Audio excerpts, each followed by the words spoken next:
The flip-flopping over our power grid and energy supply. We've heard that power cuts will be suspended tonight, but will resume again tomorrow. So what on earth is going on? We've opened up to private power, but that's not going to help us anytime soon. So let's get to the bottom of this with independent energy expert Mohamed Madhi. Mohamed, very good evening to you. Thanks for joining us.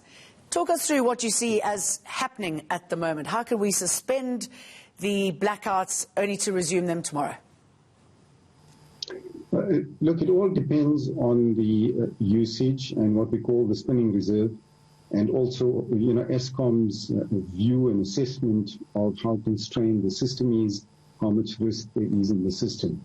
So there are a number of factors that come into play when deciding, what level of load shedding is going to be undertaken and when it's going to be undertaken. And it's a fairly straightforward process from their perspective when it's controlled, to determine what stage one should be in, when it should happen, etc.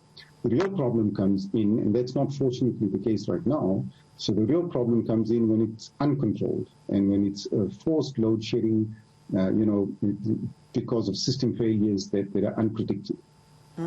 Okay, you say that the predictability can be there. I mean, surely Eskom would know once the generators are back up and running, but often it seems like it's a surprise to everybody. Sure, it is. And when these things happen, once it happens, then they enact certain steps, and those steps are fairly well understood.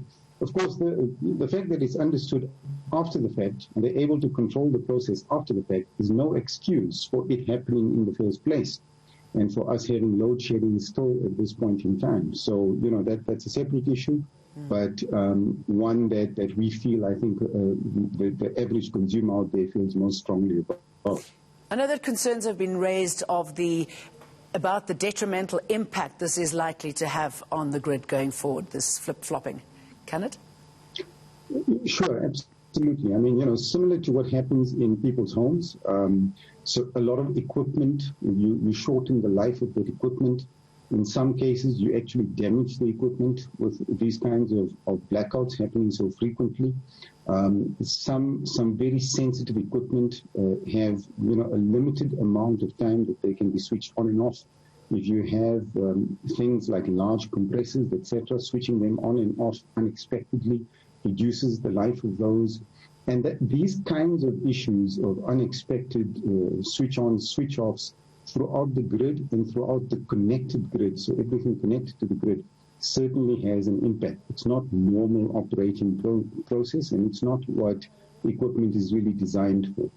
Equipment, unfortunately, is not designed for load shedding. No, nor are we. We've been told that it's going to be a long, cold winter. What should we expect? So, look, it would be. And, unfortunately, the state of the system is much worse than what you see when load shedding occurs. I mean, keep in mind that we have one of the worst, amounts of load shedding that has happened this year compared to any of the previous 10 years. So, and we're not even through the year, and we've had more load shedding than we have had in some full years. So the system with Eskom, unfortunately, the average age of the Eskom power plant is over 30 years, 31.8 years or thereabouts. What that means, when it's in that stage between 30 and 40 years, ops and maintenance becomes much more key, and breakdowns happen much more frequently. So most of Eskom's power plants are well beyond that stage. This is just the average age, 31 or 32 odd years. Add to that the fact that the new build has not been as expected, to say the least. So we can expect a lot worse, unfortunately. This is not, doomsday saying or anything like that. It's a simple reality. We can expect a lot worse going forward. And but there are solutions. There are solutions to overcome this. Well, tell us about that. I mean, the president has told us that Eskom's here to stay for decades to come. I mean, when are we going to start seeing the impact of private energy sources? Well, any official that says something that is a cancer to the system is going to stay for decades. Hopefully those officials don't stay for decades, unfortunately. So the simple fact of the matter is that we've had this now announcement of allowing 100 megawatts.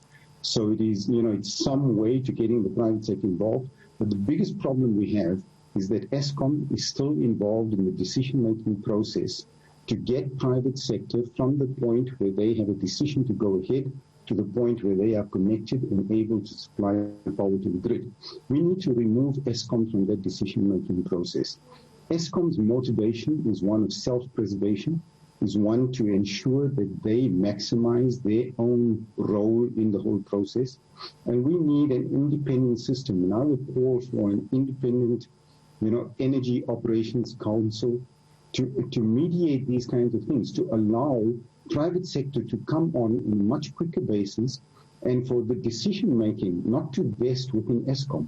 We need to remove Eskom from the process of getting the private sector producing power and being able to connect to the grid. Now, we have NERSA, but NERSA is a regulator.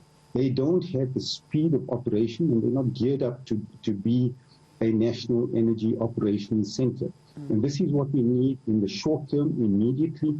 Remove the decision-making from Eskom, put it into an independent party, and this is going to help independent operators come on stream a lot quicker.